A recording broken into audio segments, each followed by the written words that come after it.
Hello, welcome everyone to the 10 o'clock session. This is going to be two combined sessions. The first is going to be by Mike Meyer, focusing lake management efforts on the Lake Tomahawk area.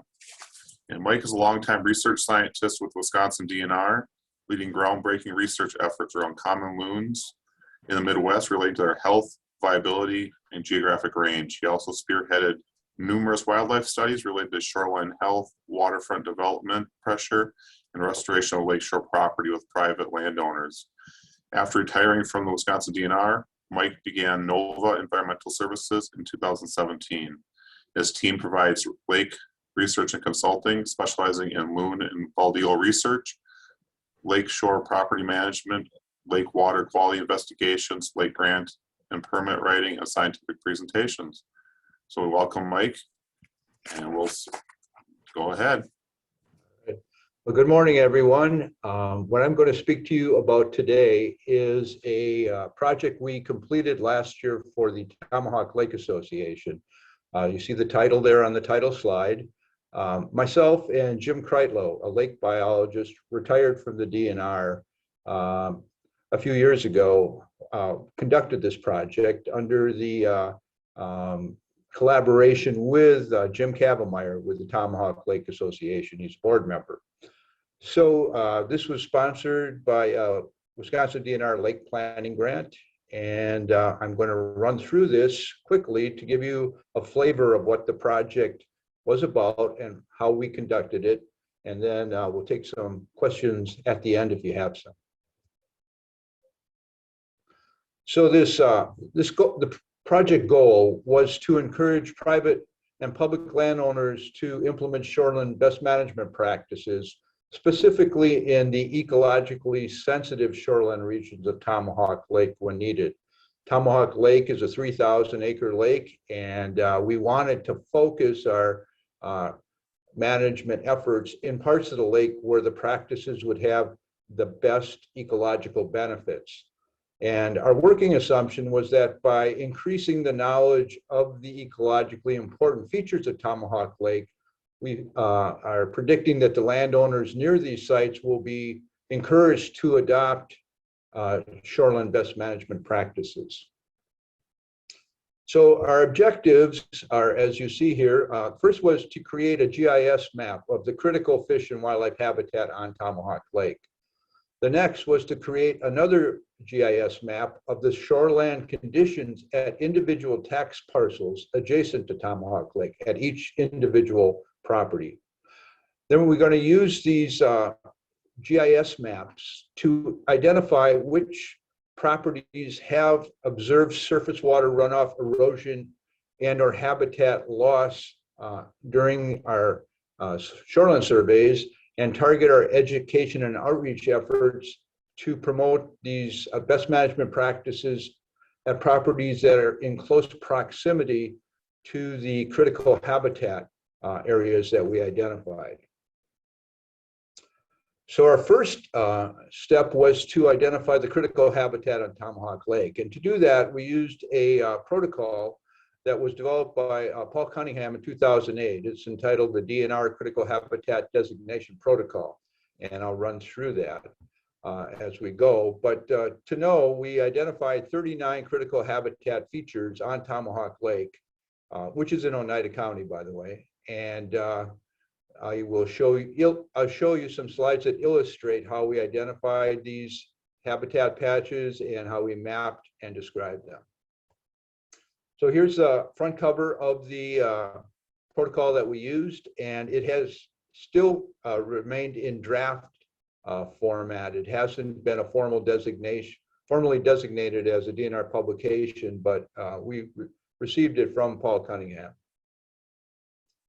And critical habitat features that we looked for as we conducted our Tomahawk Lake surveys were fish and fish habitat. We were looking for specific habitat features that are beneficial to fish spawning, nursery, feeding, and cover. We also looked for critical wildlife habitat in areas of the lake, as well as whether these critical habitat areas have attributes of water quality. In other words, do they serve as a nutrient and or physical buffer zone and stabilize lake sediment? Also, were there wetland features, and do these sites provide natural scenic beauty? So as we surveyed the lake shoreline, we looked for evidence of all 5 of these, and we designated the critical habitat based on whether they met most or all of these criteria. So this is the northern half of Tomahawk Lake. As I mentioned, it's a large lake, and we designated a total of 39 critical habitat areas on the lake, and this is the northern half, and this is the southern half.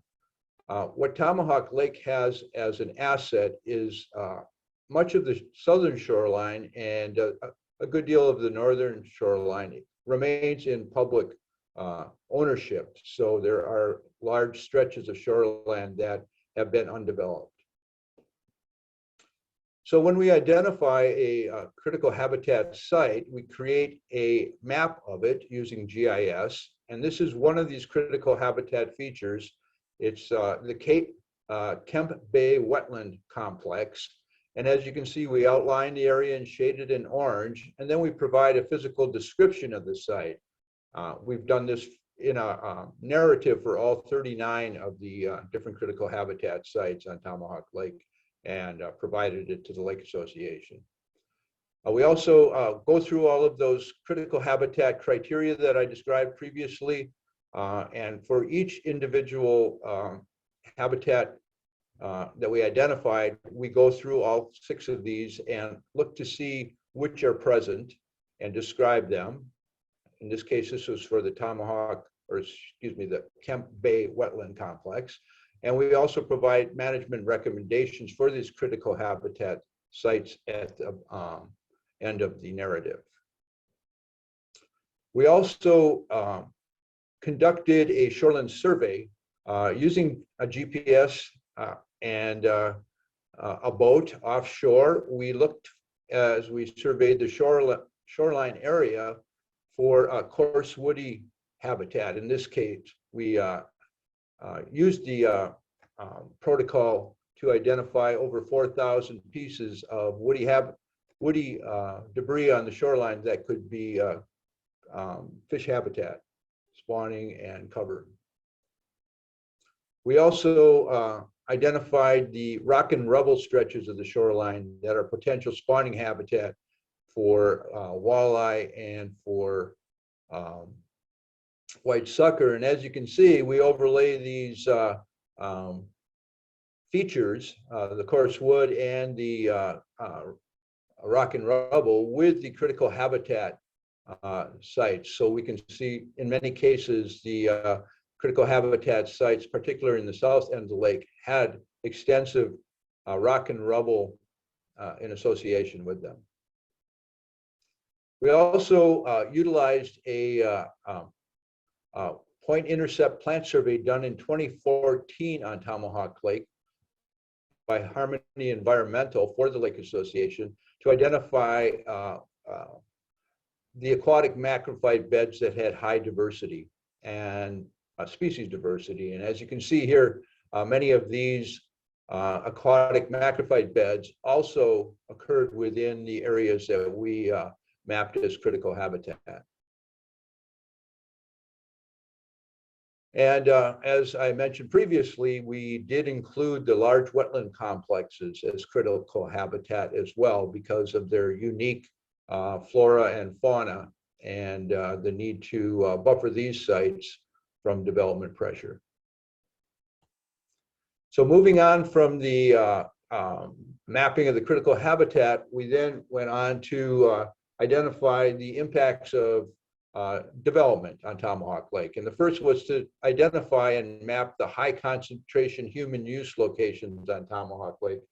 These are private and commercial operations where we noted 15 or more boats, docks, and recreational activity ongoing during our surveys. And we specifically focused our surveys on the 4th of July weekend to pinpoint where this high concentration human use was occurring on Tomahawk Lake.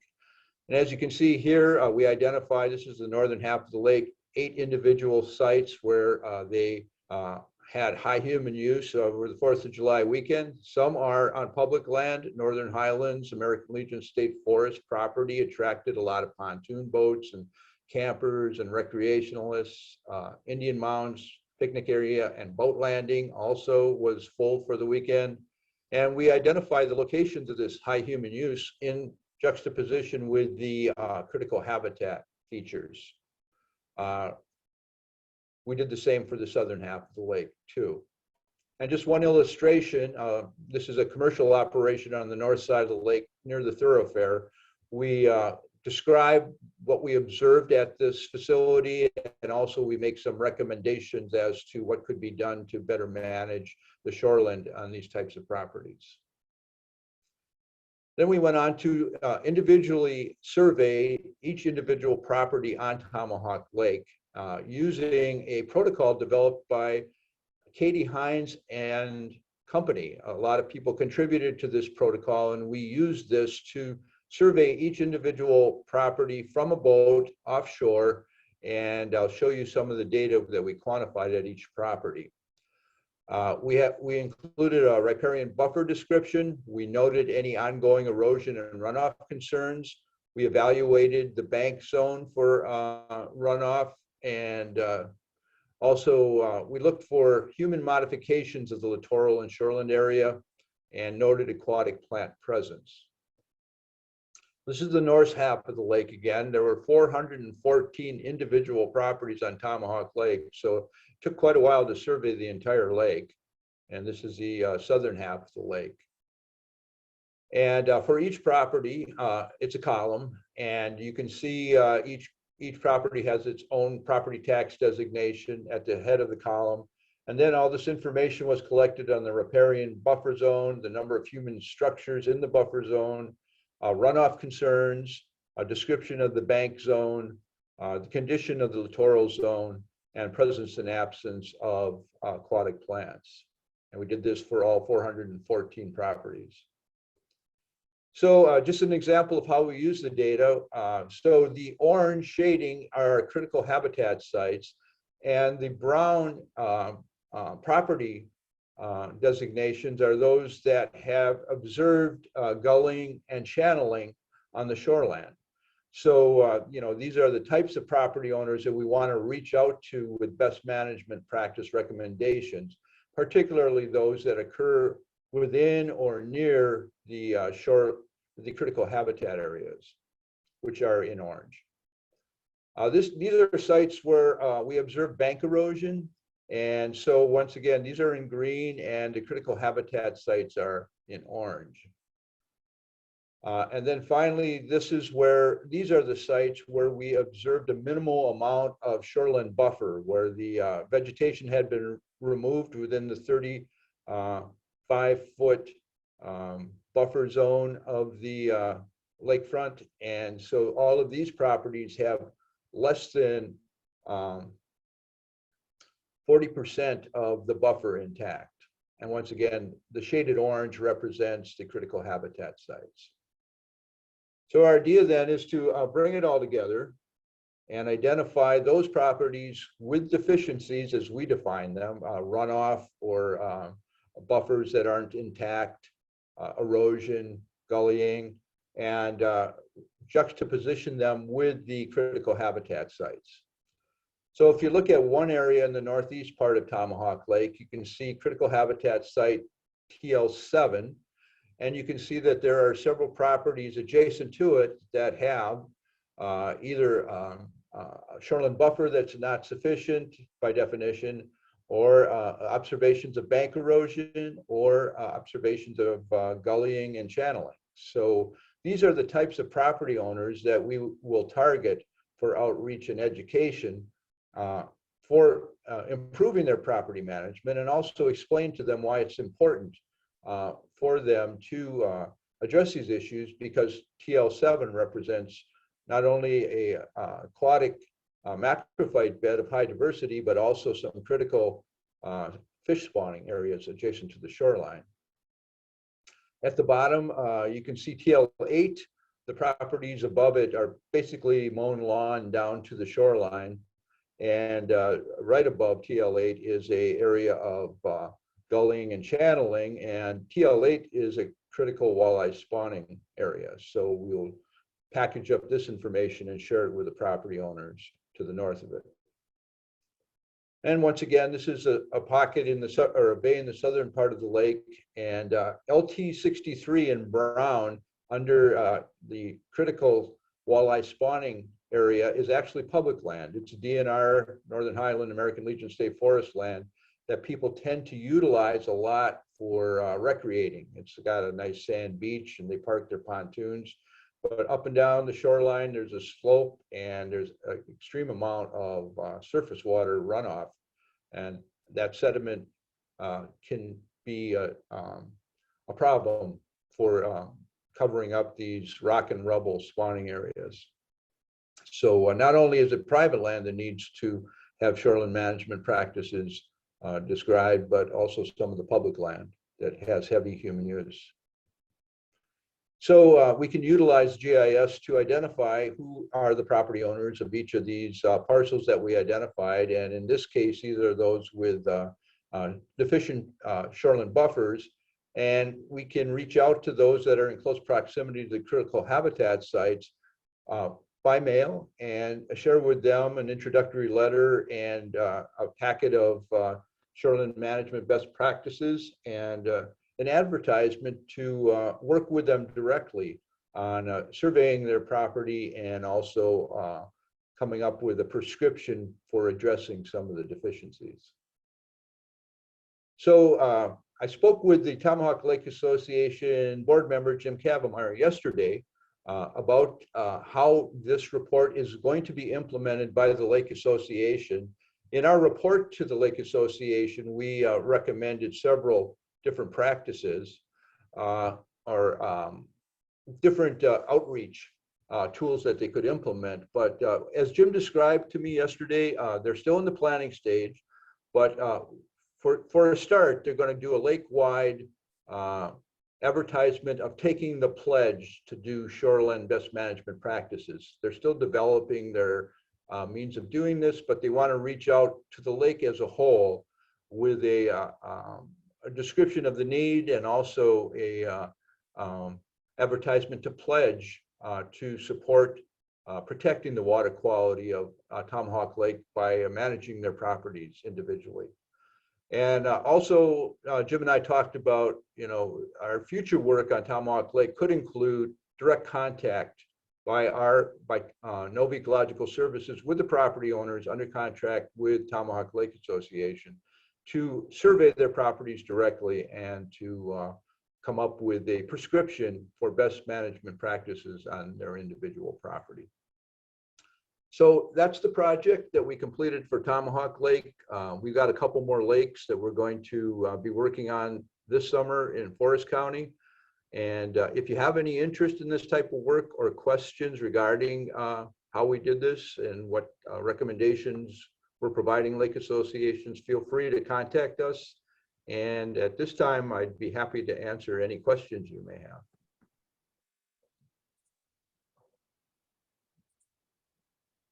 All right, thank you, Mike.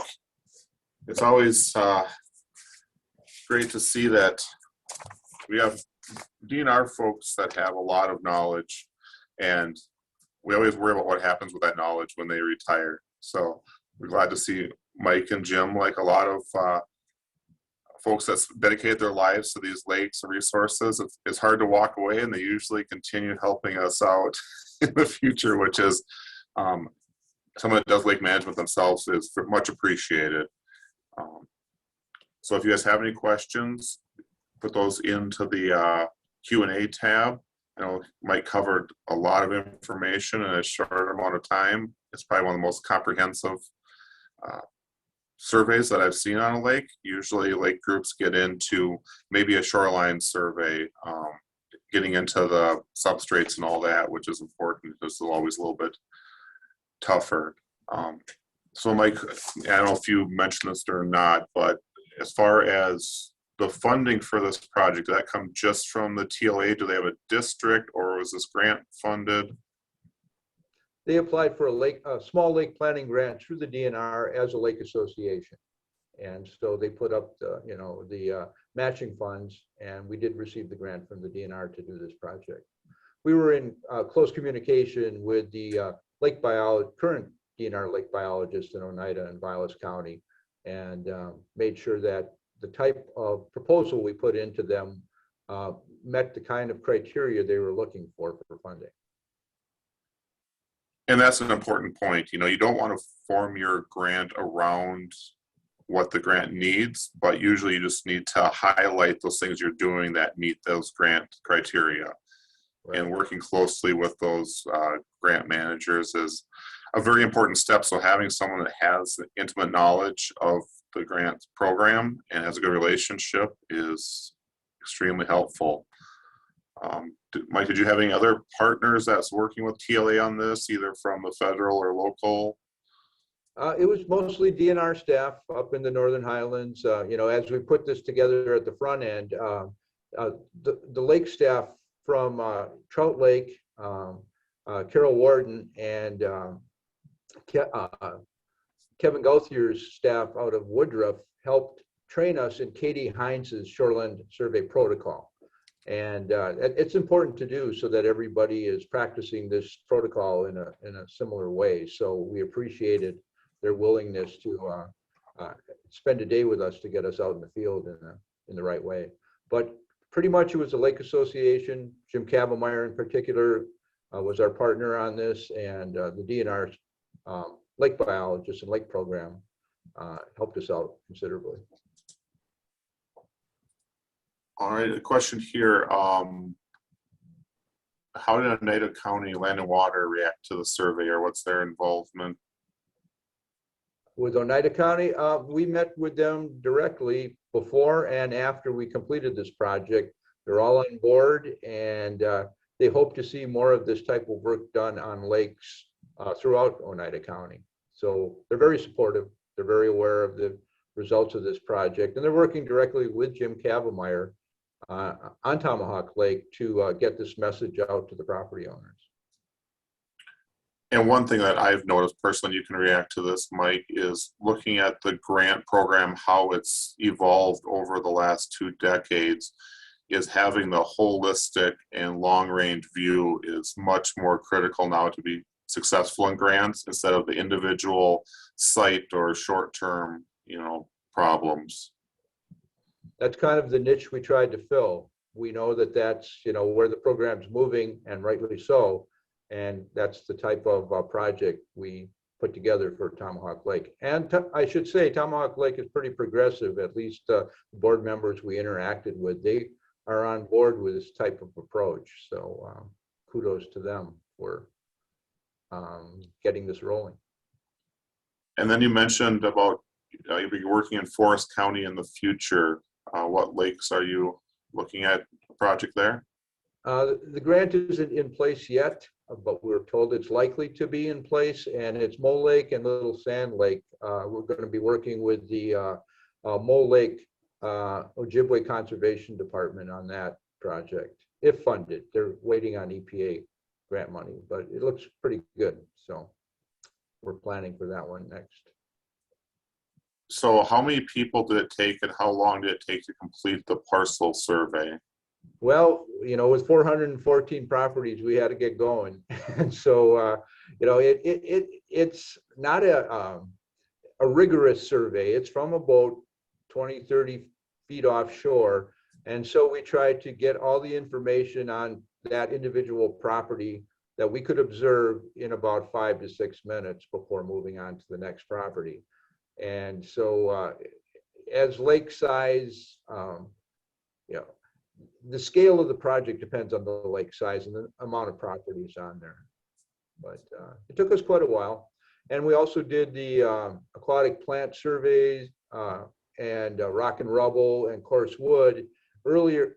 The coarse wood and the rock and rubble early in the season before the macrophytes obscured a lot of that habitat. And then we were lucky to already have the aquatic plant data collected previously.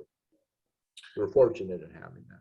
Yeah, on a project like this, Consistency is very important. You know, there is the manual out there for the Shoreline Habitat Survey that was put together a few years ago, and that can be implemented by volunteers and other places. But I would say looking at the dedication and long-term accountability of that stuff is that you want the same eyeballs looking at each shoreline, so it's all consistent. And a system like this, and you can comment on this, Mike, but usually between the actual shoreline survey, the round of photography, the GPSing, and the sediment and stuff, you're probably looking at 3 to 4 trips around the lake as different surveys. That's correct, and that's about what we did. And I didn't mention, but we did take photographs of each individual parcel too that is archived now, so for future reference. So photographs, coarse wood, rock and rubble, shoreline assessment, critical habitat surveys. Yes, we were around that lake several times. Just there's a question about clarifying the lake organization. Is it an association or a district, and what's the difference, or why would it matter? Say that one more time, I'm sorry. The Lake Association, the question is it an association or a district, and why would that matter? It was a lake association in this case, and I don't think it would matter as related to grant application. I think both are eligible, but I'm not certain on that. One of the things is a district is a taxing entity too, so they have a tax base that can be used for some of these projects, and they have a little different governing function, but yeah, for grants, I don't see any difference there either. But sometimes the districts have a little deeper pockets and associations, which are all voluntary. So I should mention too, this is kind of an advertisement. We received a contract from Wisconsin Green Fire to put together a lake association toolbox for the Northern Highlands. And what this toolbox will consist of is, we're just starting it now, methods for lake associations at no cost to go into the DNR, GIS, and databases to garner as much information as they can about their individual lakes. And we're going to provide them with packets that tell them how to apply for grants and the type of criteria necessary and why to plan, why to do lake planning. So look for this in about a year. Wisconsin Green Fire is sponsoring this project. They received a grant that's funding it. But we're working in close association with the Oneida and Oneida County Lakes and Rivers Association, Bob Martini in particular in Oneida County, to put this project together. But once it's in place, it will allow lake associations to start going at gathering as much information on their lakes and the ecology of their lake that already exists through DNR portals. Oftentimes, you know, the data is out there, but people don't know quite how to get to it, particularly the GIS assets. So look for that in about a year. So Mike, this question relates to something I run into quite a bit, is that you put together those data, you presented it on a map, and the question is what's the reaction to the homeowners who have the problems? They're the red spots on the map. What's their reaction? Well, that's where we are at with Tomahawk Lake Association now. Like I said, I was just in touch with Jim Meyer yesterday, and they're still working on rolling it out to their property owners, how to share this information.